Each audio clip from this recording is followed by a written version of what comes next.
making your sound better. Hi guys, this is Reddit Roman from WA Production, and welcome to another episode of this FL Studio templates series. In this video, I will go through this great future bass, Flume inspired project that you will be able to download for free.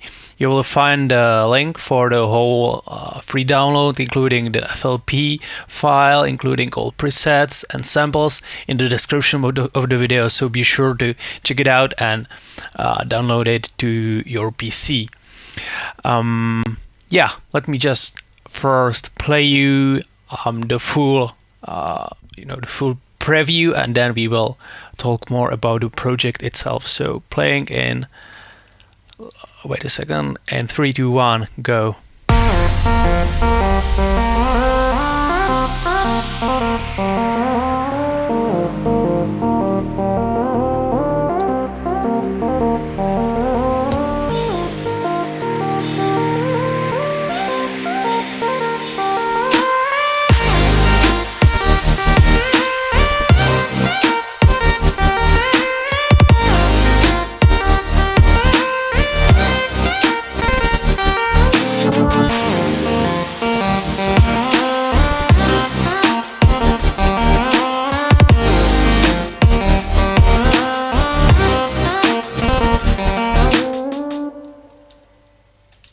So yeah, that's it.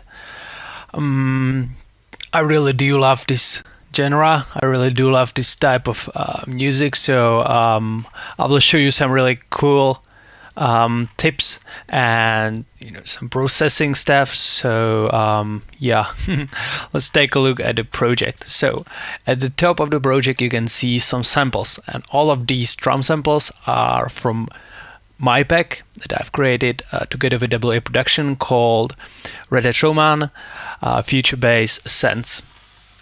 Now that pack is really loaded with samples such as these, this cool kick and claps and snares. As you can see, I've layered snare and clap, so it sounds even more like full and playful.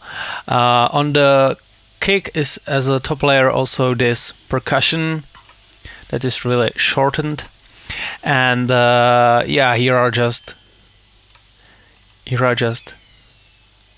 some extra sounds that are making the drum loop more interesting.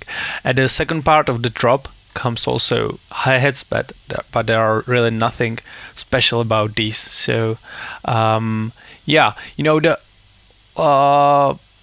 really important thing in future bass are the drums, obviously, because you were listening to the intro, to the build up, and right there before the drop comes, I guess that the snare that hit there just really grab your attention. So playing the build up and focus more on the drums, how clear they need to be, so it sounds really like punchy, and it gives you it gives the track some emotions.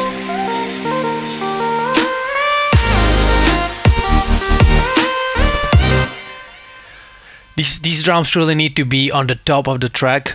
Or of course, you can create a lot of types, of future bass tracks, but the one I really do like has the type of the future bass genre I really do like has loud drums, which are making it sound just so pure and punchy. So the first thing about this is to get yourself some really quality samples, and the other thing is not to use regular samples, like for example from the Vengeance pack. They are really good, but they already are really well known, so you need to bring something extra. And the cool way of doing it is to layer drums as you can see, adding some percussion as a top layer, or layering claps and snares, adding some pre-shifted things and stuff. So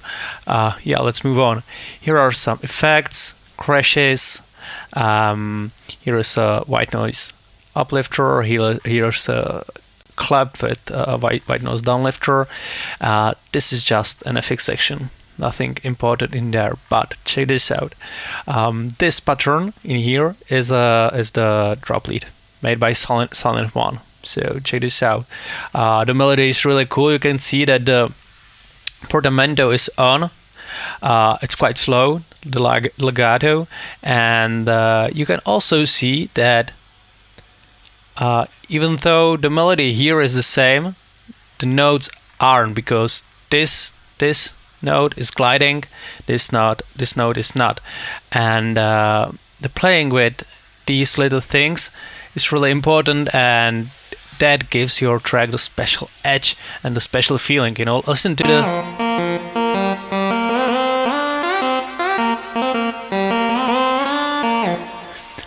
the difference of these notes. You can hear, for example, there it is making the da-da-dun instead of the, you know, so that is really important, and especially in the future bass genre. So I really do like this lead. And the first thing also I want to mention is that the lead is playing the same melody, but in the breakdown it is 1 octave lower than in the drop. So let's listen to this. I'm sorry.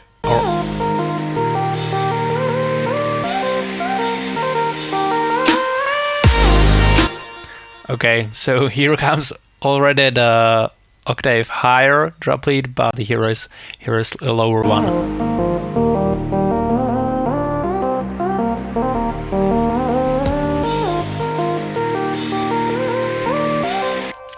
And even this little change makes it way more interesting to listen. So you can also play with octaves. You know, putting 1 octave higher on the drop lead or moving it one octave higher can do a big change. So another important part here are those chords section.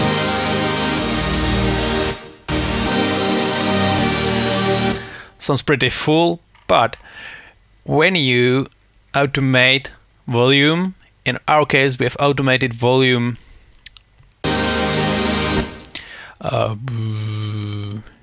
here.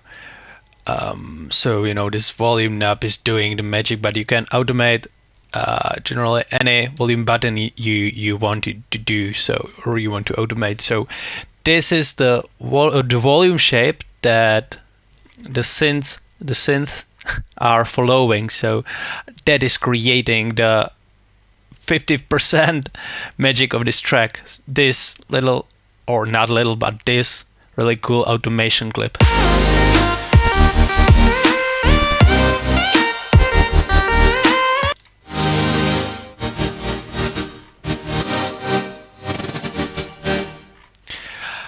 You can just create some awesome things with these.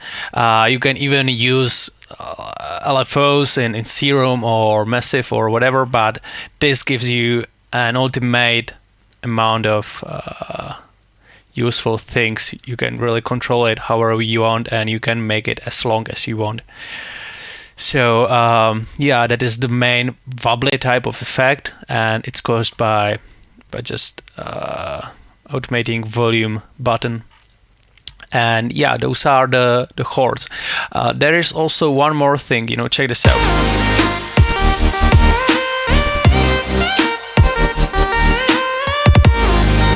Now, all of these volume knobs are doing different things, because these two knobs, which are actually bass synths, sub bass and one like mid sub, mid low bass, these two guys are following this automation, which means that we are automating volume by these two knobs. But these guys are sidechained because there's a peak controller on the kick channel, and that is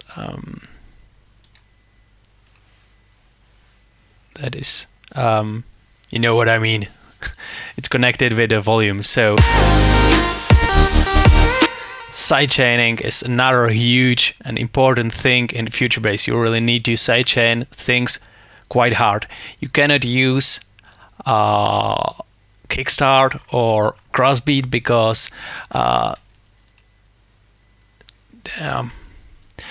the rhythm here is different, and when you want to be a bit more playful, you can just paste another kick in there, which will absolutely destroy the sidechain feeling if you will be using such plugins such as Kickstart. So you really should use this type of limiter or compressors